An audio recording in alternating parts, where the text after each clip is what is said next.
Congress party TRS party చెప్పే మాటలు నమ్మకుండ్రి. పేపర్లలో యూరియా కొడుతుందని, టీవీలలో యూరియా కొడుతుందని వచ్చేటువంటి తప్పుడు వార్తల్ని దయచేసి నమ్మకండి. మా బాపు ఉండంగా మంచిగా వచ్చింది, మా తాత ఉండంగా మంచిగా వచ్చింది, ఇప్పుడు మంచిగా వస్తలేదు. నేను రాజకీయాలు మాట్లాడేందుకు రాలేదు. బాపుకు యూరియా ఇచ్చింది నరేంద్ర మోడీ, రేవంత్ అన్నకు యూరియా ఇస్తుంది నరేంద్ర మోడీ.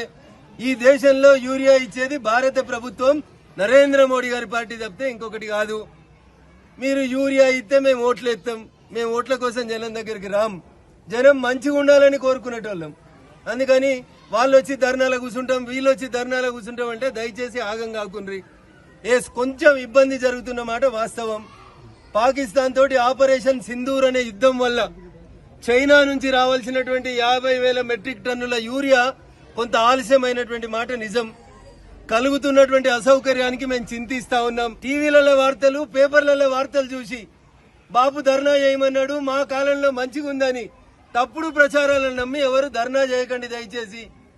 ఎక్కడన్నా ఏ కేంద్రంలోనన్నా యూరియా తక్కువ ఉంటే, ఎక్కడన్నా యూరియా తక్కువ ఉంటే మేము నిలబడి రైతుల కోసం నిలబడి సాయం చేస్తాం తప్ప వాళ్ళు బెదిరించారు, ఎల్లయ్య బెదిరించిండు, మల్లయ్య బెదిరించిండనో లేకపోతే ఓట్ల కోసమో మేము రాం.